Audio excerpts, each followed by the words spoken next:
오늘 하나님이 우리에게 주신 말씀은 시편 23편입니다. 시편 23편 1절부터 6절까지 말씀을 저와 우리 성도님들 한 절씩 교독하시겠습니다.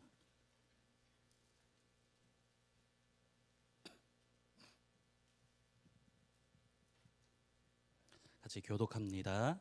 제가 먼저 읽습니다. 여호와는 나의 목자시니 내게 부족함이 없으리로다.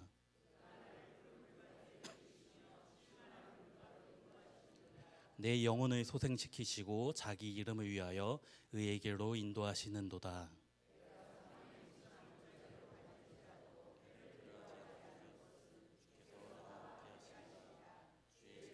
막대기가 나를 안위하시나이다. 주께서 내 원수의 목전에서 내게 상을 차려 주시고 기름을 내 머리에 부으셨으니 내 잔이 넘치나이다. 선하심과 인자하심이 반드시 나를 따르리니 내가 여호와의 집에 영원히 살리로다. 아멘. 우리 앞뒤 좌우에 계신 분들과 이렇게 인사했으면 좋겠습니다. 오늘 설교 제목입니다. 여호와만 나의 목자시면 됩니다. 이렇게 인사해 볼까요? 네, 여호와는 나의 목자시니 라고 시작되는 이 시편 23편 말씀은 성경에서 가장 유명한 장일 것입니다. 믿지 않는 사람들도 한 번쯤은 이 말씀을 들어봤을 것입니다. 제가 신방에 다녀보면요, 많은 분들이 성경 말씀을, 하나님의 말씀을 액자로 만들어서 집이나 가정이나 사업체에 걸어놓는 것을 많이 보게 됩니다. 가정에 어떤 말씀이 많이 있는지 아십니까? 주의 은혜로 종의 집이 복을 받게 하옵소서라는 말씀 많이 갖고 계시죠? 우리 교회에서도 주는 걸로 알고 있습니다. 사업장에는 어떤 말씀이 많이 있는지 아십니까? 내 시작은 미약하였으나 내 나중은 심히 창대하리라 라는 말씀이 많이 있습니다. 그 중에서도 제가 가장 많이 본 액자가 어떤 것인지 아십니까? 바로 오늘 본문 1절 말씀, 여호와는 나의 목자시니 내게 부족함이 없으리로다 라는 말씀입니다. 그만큼 우리 성도님들이 가장 좋아하는 말씀이 오늘 본문입니다. 또한 신약에 마태복음 16장 16절에 주는 그리스도시요 살아계신 하나님의 아들이시니이다 라는 이 위대한 신앙 고백과 더불어 성경에서 가장 위대한 또한 가장 아름다운 신앙 고백이라고 저는 생각합니다. 이 시편 23편이 누가 쓴 시이지요? 다윗이 쓴 시입니다. 다윗이 그런데 이 시를 언제 썼는지에 대한 확실한 기록이 없습니다. 하지만 다윗이 왕이 되고 나서 그가 모든 것을 다 가지고 모든 것을 다 누리고 나서 이 시를 썼다라고 생각하지 않습니다. 죄송합니다.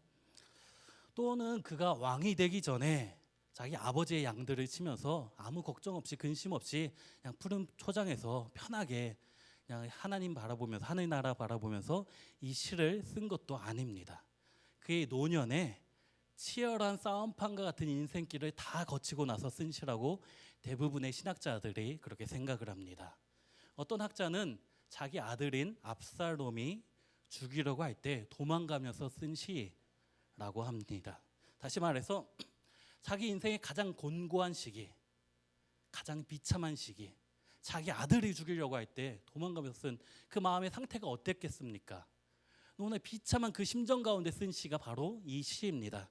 그런 죽음의 위기 앞에서 나에게 부족함이 없다라는 이 고백은요, 너무나 위대한 신앙 고백이 아닐 수가 없는 것이죠. 제가 미국에 가서 처음 한 10개월 정도를 혼자 살면서 차 없이 산 적이 있습니다. 미국에서 차 없으면 참 힘든데요, 가장 힘들었던 것이 주일에 교회 가는 게 참 불편하더라고요. 주일에 제가 교회를 가려면은 제가 이제 버스를 2번 타고 옆에 있는 도시에 가서 미국 교회 가서 한번 예배를 드렸고요. 또 거기서 지하철을 2번 갈아타고 버스를 한 번 더 타고 나서 이제 한인타운 와서 한인교회 가서 예배 드렸습니다. 그래서 주말에는 미국에는 이제 버스나 교통시설이 잘 발달이 안 돼서 왕복 하루에 한 3시간, 4시간 정도가 걸렸습니다. 근데 어느 여름에 너무나 더운 날씨에 제 마음속에 그런 생각이 드는 거예요. 오늘 너무나 더운데 오늘은 그냥 미국 교회만 가서 예배드리면 안 될까? 차가 없기 때문에 너무나 불편하니까는 날씨도 덥고 오늘은 그러면 안 될까? 너무나 불평이 제 마음속에 생기는 거예요. 너무나 더우니까는. 그래도 제가 명색이 전도사인데, 한국에서 전도사 사역하다가 잠시 미국 가서 쉬고 있지만 전도사인데 그러면 안 되지. 미국 교회에서 예배드리고 한인 교회 가서 예배를 드리려고 갔는데 일찍 도착해서 제가 말씀을 읽었던 게 바로 오늘 시편 23편의 말씀입니다. 여호와는 나의 목자시니 내가 부족함이 없으리로다. 이 말씀을 보면서요, 내가 교회에 오면서 참 덥고 짜증나고 불편해서 차가 없다는 부족함 때문에 불평하면서 왔는데, 이런 다윗의 오늘 상황을 묵상해 보니까요, 저랑 비교도 안 되는 상황 속에서 제 자신이 너무나 초라해지고 너무나 부끄러운 제 모습을 발견하게 되었습니다. 사실 이런 참 죽음의 위기 앞에서도 부족함이 없다라고 고백할 수 있는 것을 보면서요, 비록 내가 불편함이 있지만 그러나 여호와가 나의 목자가 되신다면은 그 모든 불편함을 충분히 뛰어넘는 은혜가 있다라는 것을 제가 깨닫게 된 것입니다. 바울도 다윗과 같은 고백을 이렇게 하였습니다. 빌립보서 4장 11절 말씀 우리 같이 읽습니다. 궁핍함으로 말하는 것이 아니라 어떠한 형편에든지 나는 자족하기를 배웠노니. 다시 말해서 어떠한 형편에든지 어떤 상황 속에서도 나는 만족한다, 자족한다, 나에게 부족함이 없다, 불편함이 없다. 왜냐면요, 하나님이 나의 목자시기 때문에, 나와 함께 하시기 때문이다라는 고백입니다. 우리 성도님들도요, 다윗과 같이, 바울과 같이 이런 고백을 하시기를 소원합니다.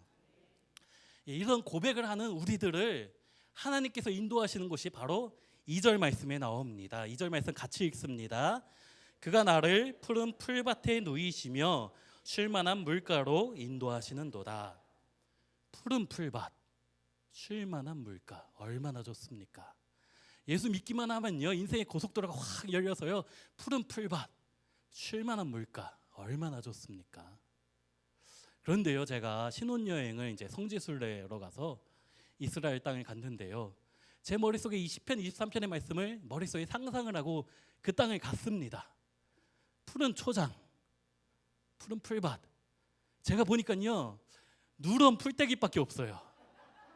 쉴만한 물가요. 이 성경 사무엘하 보니까요, 다윗이 압살롬에게 도망갈 때 기드론 시냇가를 건넜다라고 하는데요, 그 성경이 맞다면요, 제가 기드론 시냇가를 가봤는데요, 너무나 초라해요.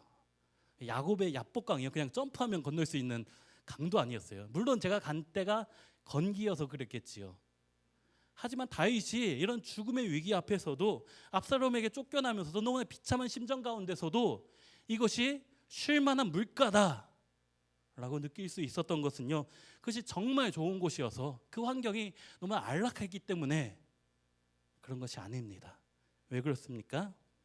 그 이유가 바로 2절 말씀 하반절에 그분이 나를 인도하시기 때문입니다.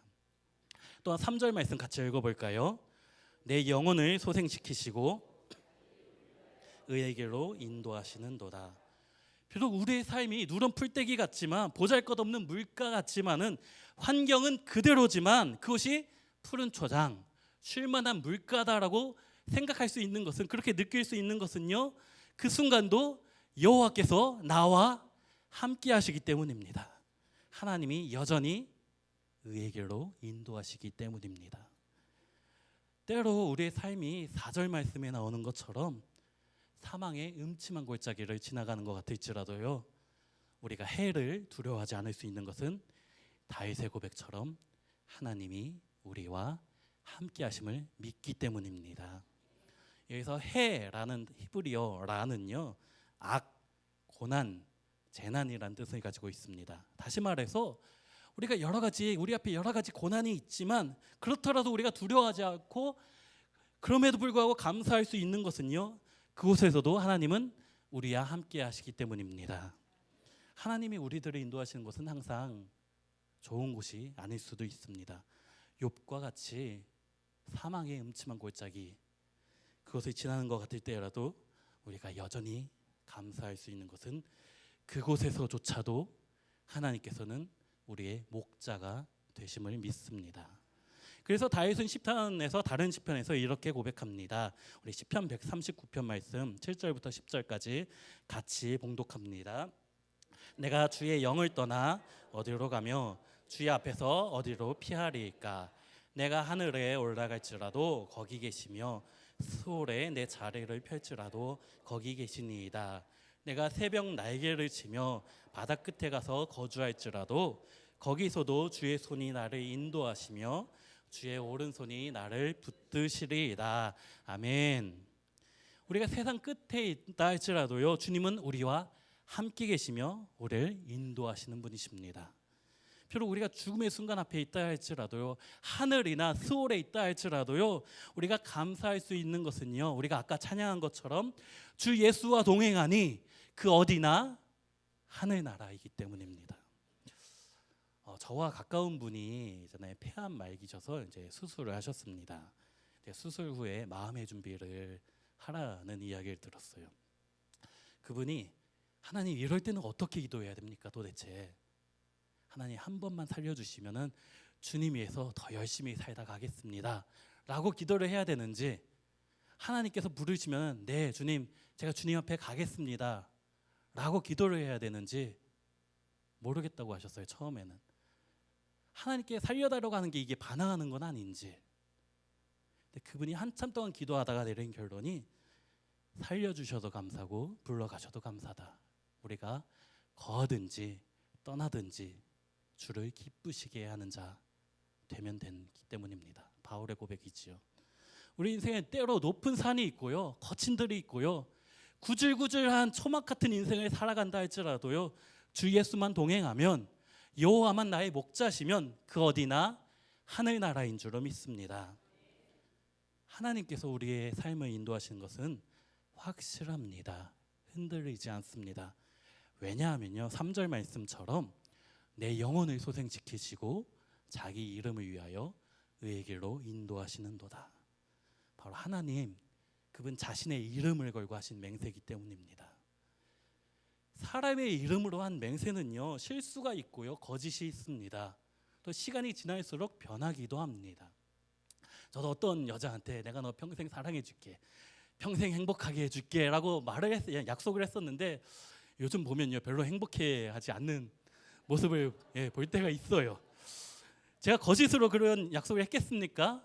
아니죠. 전 정말 그러고 싶었어요. 왜 그렇습니까?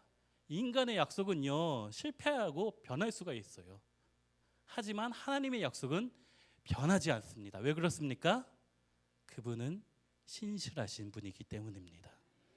또 여기서 자기 이름을 위하여라는 것은요, 하나님의 영광을 위한다라는 것입니다.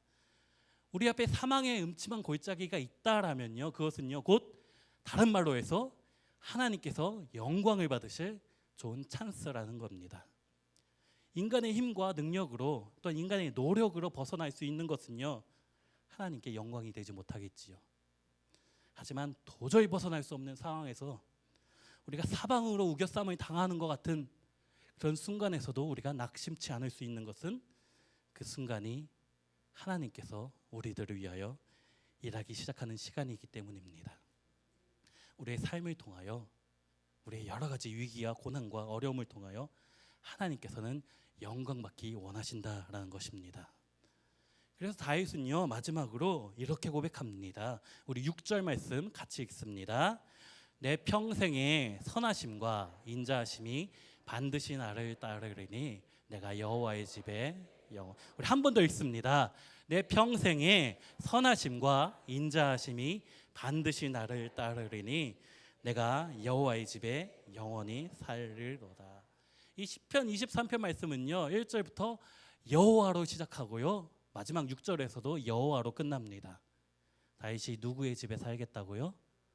여호와의 집입니다.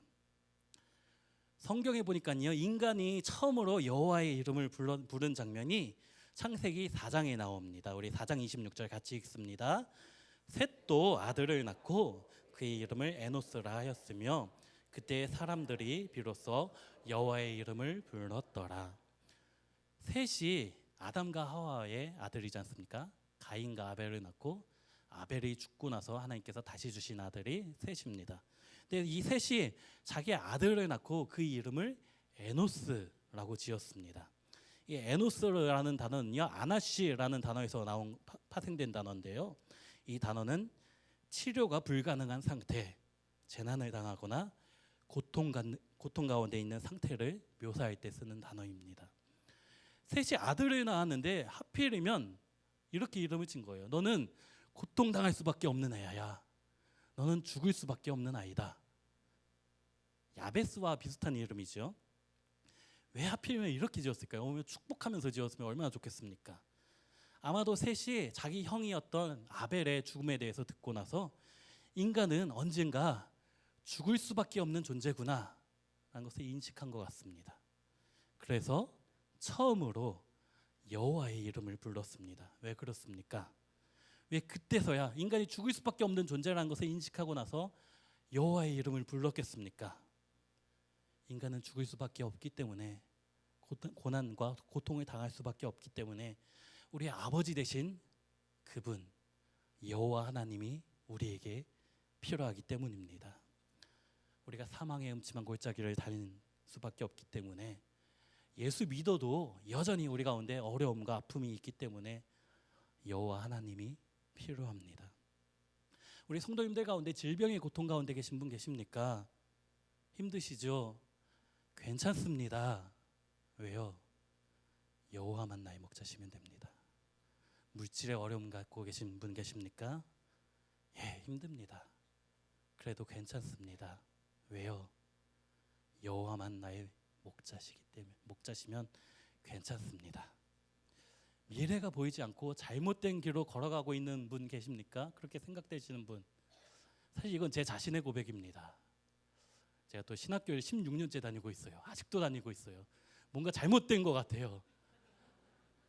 미래가 좀 막힌 것 같고 때로 답답한 마음이 불쑥불쑥 제 마음속에 들어오는데, 그래도 제 자신에게 스스로 이렇게 고백합니다. 괜찮아. 왜냐하면 여호와가 나의 목자시기 때문에 라는 고백입니다. 다윗과 같이 여호와의 집에 영원히 살겠다는 고백, 영원히 여호와만을 나의 목자 삼으며 그분과 함께 살겠다는 믿음의 고백이 우리 가운데도 있기를 소원합니다. 네, 여호와만 나의 목자시면 됩니다. 여호와만 나의 목자시면 우리 앞에 있는 누런 초장이나 보잘것없는 물가나 부족함이 없습니다. 그분으로 충분합니다. 때로 인생의 높은 산이 맞고 거친 들이 우리 앞을 가로막는다 할지라도, 초막같이 내 인생은 왜 이렇게 구질구질해 생각이 든다 할지라도요, 주 예수만 동행하기만 하면, 내 영혼의 은총이 있기만 하면 그 어디나 하늘나라인 줄 믿습니다. 그러면 오늘도 나와 함께 하신 주님, 우리 주님만을 나의 목자 삼으며 예수 그리스도 그분만을 모시며 날마다 승리하며 살아가시는 우리 성도님들 되기를 주의 이름으로 부탁드립니다. 이제 우리 같이 한번 기도하실 때요, 그렇습니다. 주님, 내 영혼에 이 시간 은총 있기 소원합니다. 내 영혼이 은총을 입어야 됩니다. 반드시 입어야 됩니다.